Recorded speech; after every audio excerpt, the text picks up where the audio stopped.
शरणं हरिः शरणं हरिः शरणं हरिः शरणं। राम राम। साप्ताहिक सत्संग के लिए हमारे चैनल को जरूर सब्सक्राइब करें।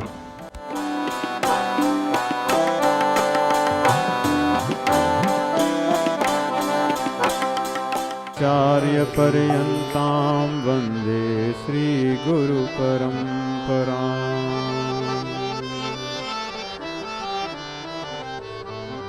मनोजवं मारुततुल्यवेगं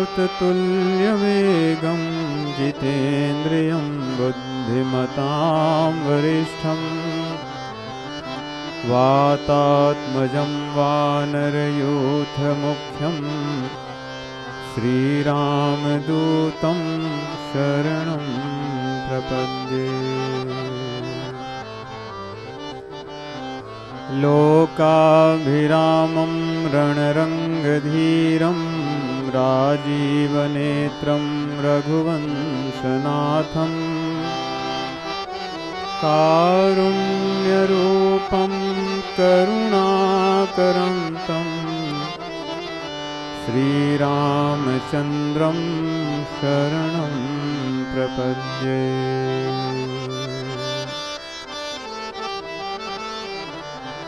नीलाम्बुदश्यामलदेहकान्तिं राधासमालङ्कृतवामभागं वंशीधरं यष्टिधरं मुकुन्दं नमामि कृष्णं यदुवंशनाथम्।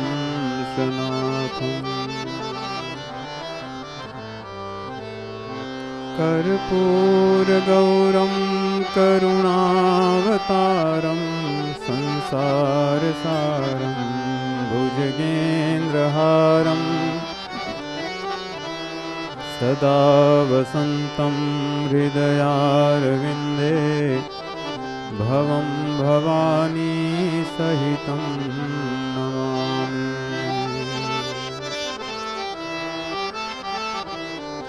नमो गोभ्यः श्रीमतीभ्यः सौरभेभ्यः एव च नमो ब्रह्मसुताभ्यश्च पवित्राभ्यो नमो नमः।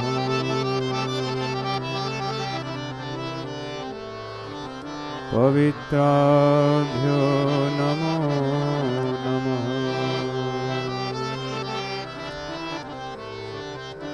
श्री हरि। अनंत कोटि ब्रह्मांड नायक सच्चिदानंद घन पुराण पुरुषोत्तम सर्वेश्वरेश्वर ईश्वर कौशल्य आनंद वर्धन महाराज दशरथ जी के प्राण प्यारे राज दुलारे हम सभी के प्राणधन प्राणधारे भगवान श्री रामचंद्र जी, उनकी आह्लादिनी शक्ति श्री जानकी माता जी, पवन सुत हनुमान जी महाराज, सब परिवार भगवान शिव जी, इस मंदिर प्रांगण में विद्यमान सभी वैष्णव भक्तजन, YouTube और फेसबुक के माध्यम से कथा श्रवण करने वाले श्रद्धालु जन, भगवान की महती अकारण करुणा के फलस्वरूप हम सभी मानव शरीर प्राप्त जीव इस पावन मंदिर के प्रांगण में श्री राम कथा श्रवण हेतु एकत्रित हुए हैं। आज कथा का छठा दिवस है। गोस्वामी तुलसीदास जी महाराज जितने ही भगवान श्री रामचंद्र जी के पक्षधर हैं, उतनी ही उनकी निष्ठा सत्संग में है। इसलिए रामचरितमानस के आरंभ में बड़ी सुंदर बात सत्संग की महिमा को लेकर कहते हैं। मति कीरति गति भूति भलाई, मति कीरति गति भूति भलाई,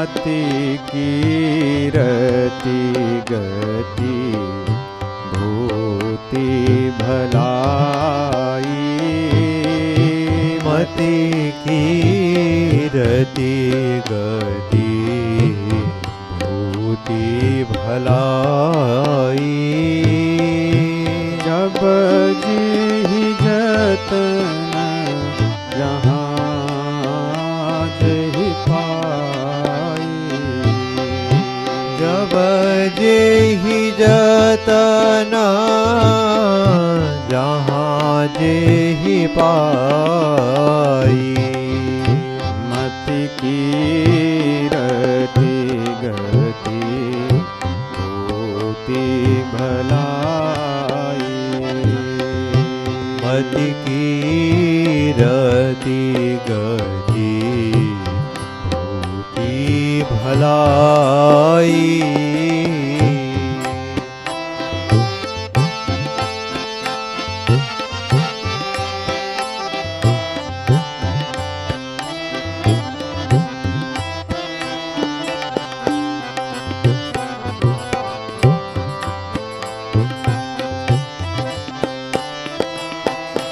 सो जान बसत संग प्रभाव सो जानव सत संग प्रभाव सो जान बसत संग प्रभाव सो जानव सत संग प्रभाव लोक कहूँ वेदन आन उपाऊ लोक कहूँ वेदना आन उपाऊ लोक कहूँ वेदन आन उपाऊ लोक कहूँ वेदना आन उपाऊ सो जान बसत संग प्रभाव सो जानव सत संग प्रभाव मति कीरति गति भूति भलाई जब जेहि जहां जतन जेहि पाई। कहते मति अर्थात बुद्धि, कीर्ति यश, गति संसार में गति अर्थात बड़े बड़े पद या संसार से गति अर्थात भगवान के चरण कमलों की प्राप्ति, भूति संसार का वैभव धन, भलाई अर्थात यश। गोस्वामी तुलसीदास जी का अटूट विश्वास है, कहते हैं जब जेहि जहां जब जेहि जतन जहां जेहि पाई। जैसे भी जिसको मिला है, नहीं संसार में सभी लोग देखते हैं, कुछ बड़े बुद्धिमान हैं, कुछ बड़े धनवान हैं, कुछ लोग बड़े बड़े पदों पर बैठे हुए हैं, कुछ लोगों के पास वैभव बहुत अधिक है। कहते मैं तो मानता हूं ये लोग कभी न कभी सत्संग किए होंगे और उसी के कारण भगवान ने इन्हें इतना सब कुछ दिया है। फिर यदि ढंग से सोचें तो बात यही होती है। रावण ने सब कुछ किया था परंतु सत्संग नहीं किया था, और जितने समय सत्संग किया था उसका फल पा लिया था। जब सत्संग उसने छोड़ दिया तो उसका वही धन वैभव सब कुछ उसके ही सर्वनाश का कारण बना, क्योंकि उसने जो वैभव प्राप्त किया था भगवान शिव जी से ही पाया था, परंतु शिव जी से पाने के पश्चात उसने शिव जी को छोड़ दिया, शिव जी की मानना छोड़ दी, इसलिए अंततो गत्वा उसकी ये दुर्गति होती है। इसलिए हम सभी जो सत्संग पाए लोग हैं अपने आप को सौभाग्यशाली समझें। जिस चीज को पाकर हम उसके महात्म्य को नहीं समझते वो चीज हमसे बहुत जल्दी छूट जाती है। ये सांसारिक तत्व, ये सिद्धांत है। यदि हम सत्संग के महत्व को नहीं समझेंगे तो सत्संग बड़ी सरलता से हमसे छूट जाएगा, और सत्संग छूट जाएगा तो राम जी जिनको हम पाना चाहते हैं वो भी छूट जाएगा। देखिए, जैसे कोई वस्तु हो और उसकी परछाई हो, परछाई तब तक दिखेगी जब तक वस्तु होगी, वस्तु जब हट जाएगी तो परछाई भी नहीं होती। वैसे ही सत्संग है, यदि हम सत्संग में रहेंगे तो रामचंद्र जी परछाई की तरह सत्संग में हमें मिलते रहेंगे, और सत्संग को हम जैसे ही छोड़ देंगे तो परछाई जो रामचंद्र जी थे वे भी हमसे दूर हो जाएंगे या हम उनसे दूर हो जाएंगे। तो चलिए, आज की कथा आरंभ करने के पहले भगवान के नाम का हम संकीर्तन करें श्री दशावतार स्तुति के माध्यम से।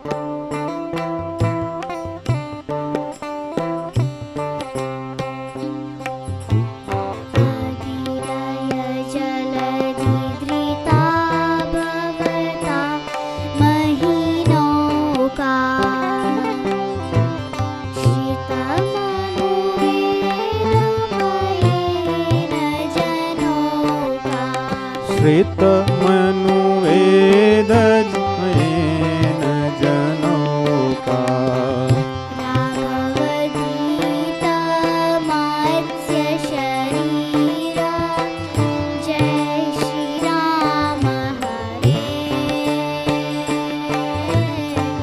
जय श्री राम हरे। राघवधृत मत्स्य शरीर, जय श्री राम हरे, जय श्री राम हरे। उदरम वन भगवन् स्वकरे, धृतमण्डल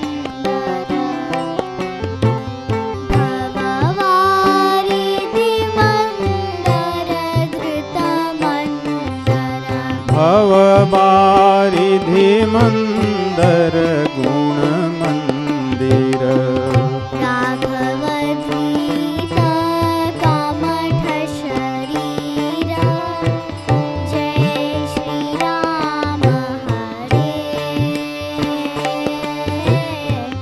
जय श्री राम हरे।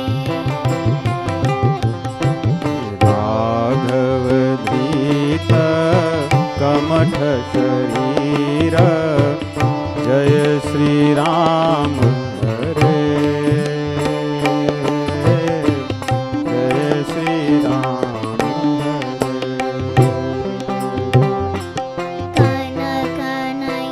कनकनयनमवता भवता वनिरूहा, निशिनलिने स्वलिने वनिगूढा, निशिनलिने स्वलिनी वनिगूढा, राघवदीत शोकररूप, जय श्री राम हरे, जय श्री राम हरे।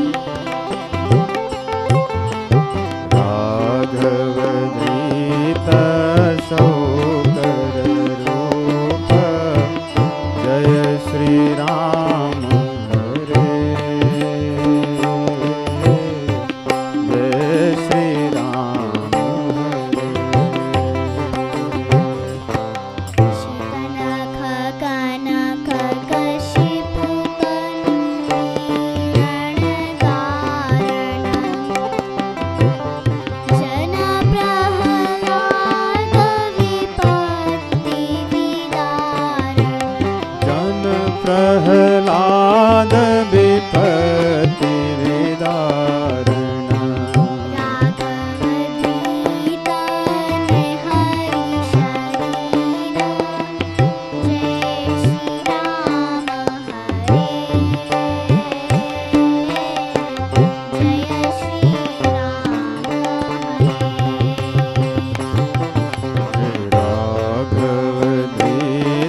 नख जनित गंग खलनी ग्रह राघवदीत वामन रूप जय श्री राम हरे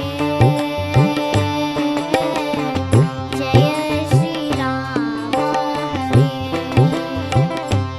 हरे राघवधृत वामन रूप जय श्री राम हरे जय श्री राम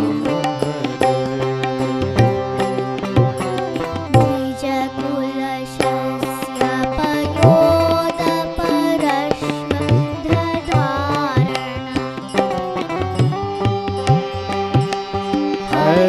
हयपति गजपति मदवारण है पति गजपति मदवारण राघवदीत भृगुवर रूप जय श्री राम हरे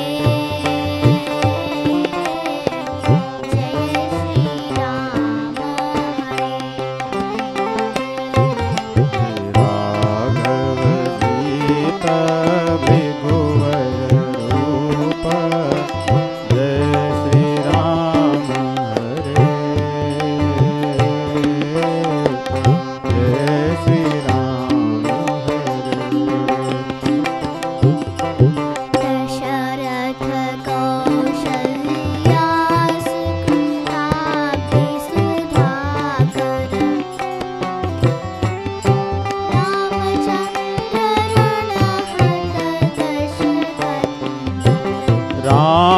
रामचंद्र हत दशकंधर राघव प्रकटित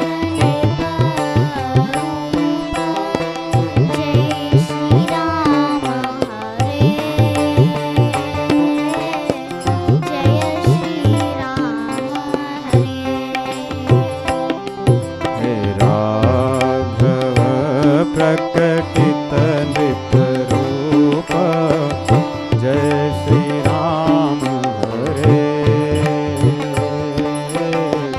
जय श्री राम कंस वंशवन दहन सुजन सुख राधावर गिरिधर वनमालिन राधावर गिरिधर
कृपोऽपि कृपाणम्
सियावर रामचंद्र भगवान की। भैया भरत लखन शत्रुघ्न लाल की। पवन सुत हनुमान जी महाराज की। उमापति महादेव की। गोस्वामी तुलसीदास जी महाराज की। आज के आनंद की। राम राम। आज कथा श्रृंखला में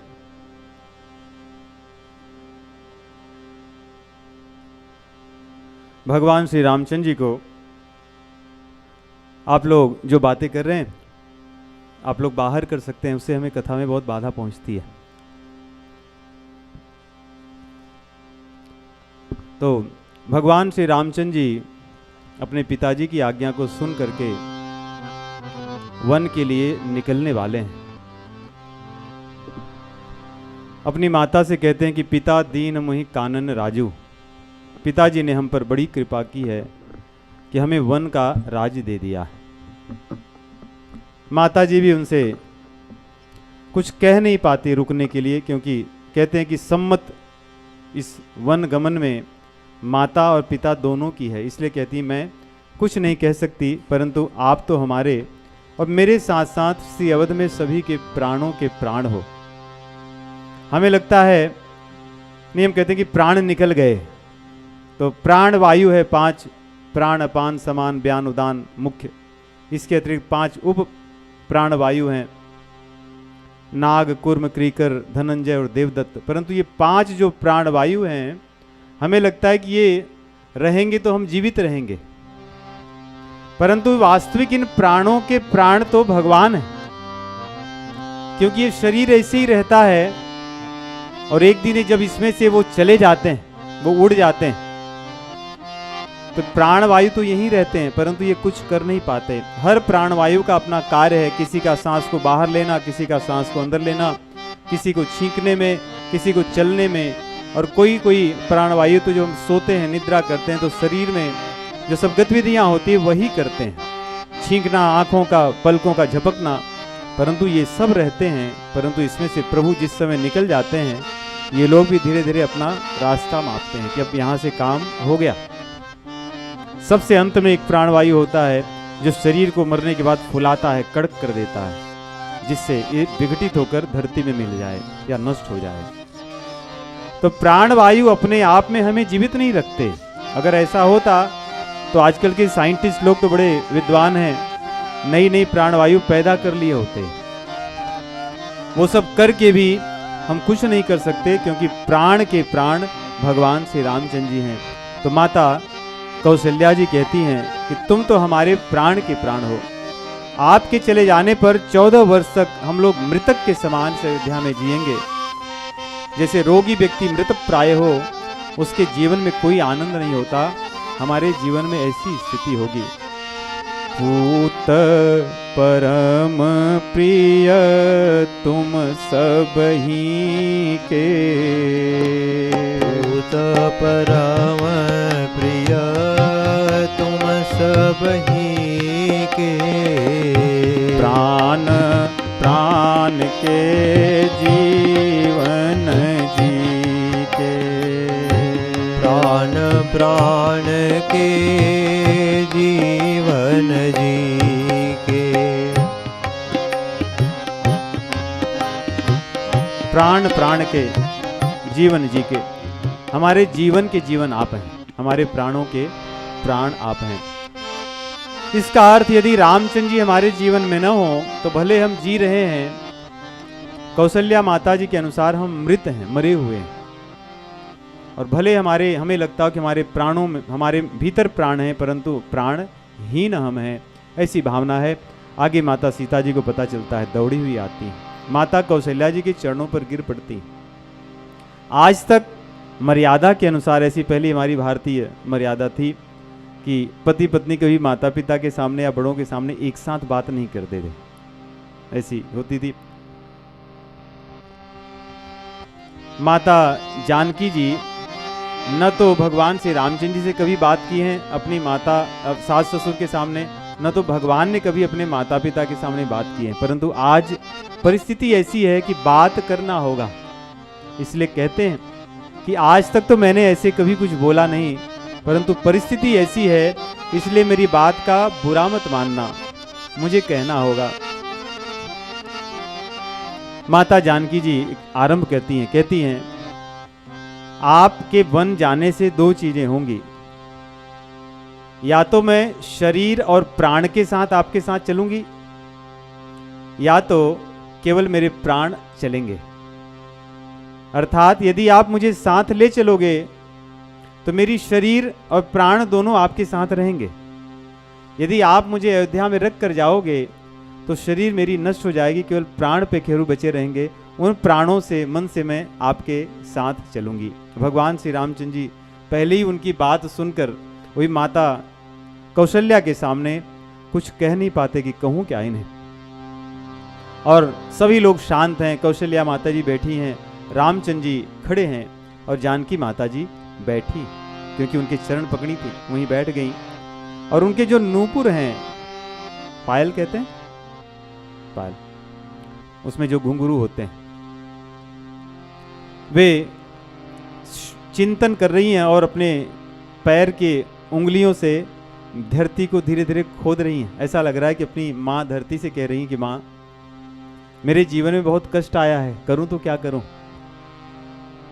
और जो उनके नूपुर हैं वो भी बोल रहे हैं धीरे धीरे, बहुत मधुर। गोस्वामी जी कह रहे हैं कि जो नूपुर हैं उनकी झनकार, ऐसा लग रहा है कि वो जानकी जी से कह रहे हैं, अपने मन के भाव को व्यक्त कर रहे हैं।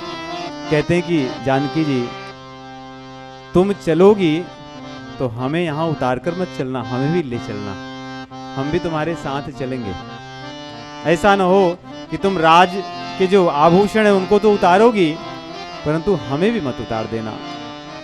और कहते हैं कि पैर में जो बिछुआ पहनते हैं स्त्रियां, वो सुहाग के प्रतीक होते हैं।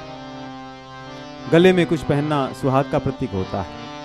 चरणों के आभूषण, गले के आभूषण और मांग के आभूषण ये पति के ही प्रतीक होते हैं, अन्यथा वैधव्यता, विधवापन होने पर ही इन्हें नहीं पहना जाता, ऐसे शास्त्रों के अनुसार। तो कह रहे हैं वे, उन्हें बार बार मन में कह रहे हैं, चारु चरण नख लेखति धरनी, नूपुर मुखुर मधुर कवि बरनी। कवि बरनी गोस्वामी तुलसीदास जी कह रहे हैं, मनहु प्रेम बस बिनती करही, मनहु प्रेम बस बिनती करही, हम ही सीय पद जनि परिहरही, हम ही सीय पद जनि परिहरही। हमारा सौभाग्य बहुत बड़ा है। देखिए, ब्रह्मा जी माता जानकी जी के चरणों की धूल को पाना चाहते हैं, जिनकी कृपा कटाक्ष से देवताओं का देवत्व चलता है। ये लोग जानकी के चरण कमलों की रज पाना चाहते हैं, परंतु इस नूपुर का सौभाग्य कैसा है कि उनके चरण में बंधा रहता है और उनकी और जानबूझकर बांधती है। तो कह रहे हैं कि हमारे सौभाग्य को आप मत छीनना, क्योंकि हमारे सौभाग्य को यदि आप छीनोगी तो हम तो कहीं के नहीं होंगे। हम ही सीय पद जनि परिहरही, हम ही सीय पद जनि परिहरही, हम ही सीय पद जनि परिहरही, हम ही सीय पद जनि परिहरही, हम ही सीय पद जनि परिहरही, हम ही सीय पद जनि परिहरही। चौपाइयाँ गोस्वामी तुलसीदास जी महाराज की हमारे जीवन के दुख को दूर करने वाली।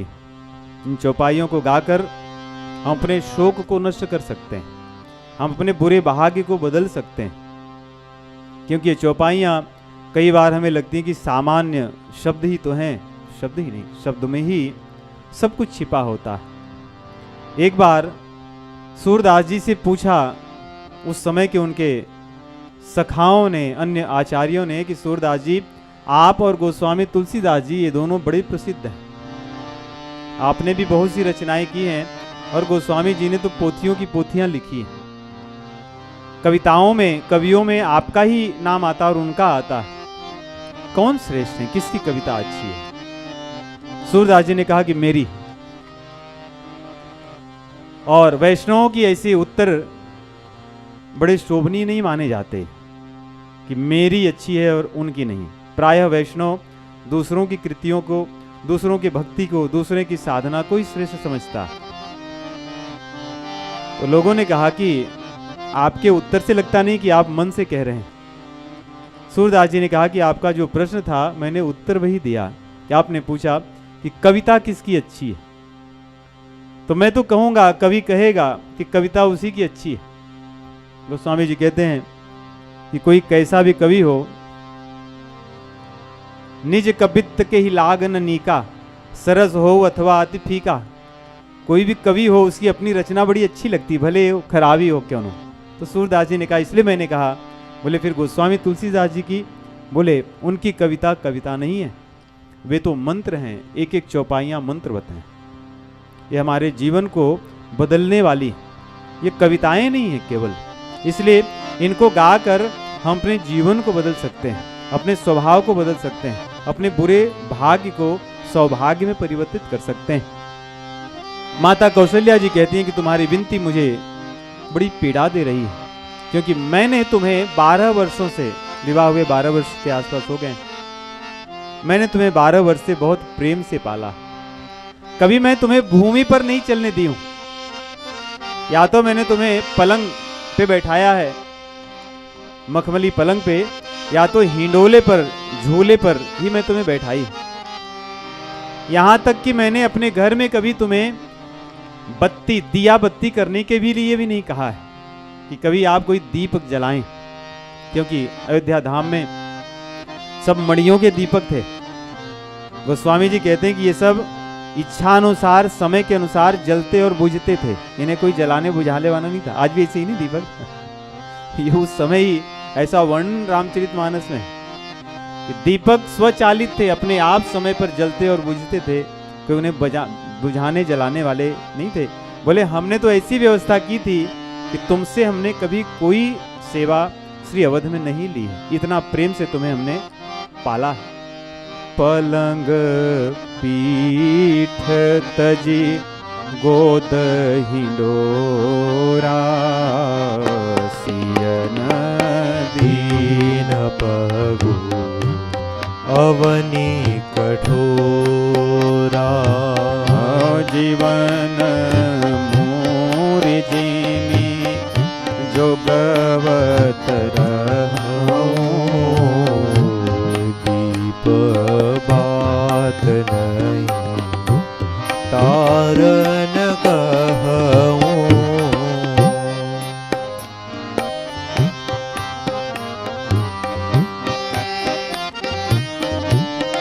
जिसको मैंने कभी पलंग से उतरने नहीं दिया, हिंडोले से, झूले से नीचे नहीं उतरने दिया, कभी भूमि पर नंगे पैर जिसको चलने के लिए मैंने कोई ऐसा कार्य नहीं दिया, आज क्या वही वन में जाएंगी और मैं देखती रह जाऊंगी।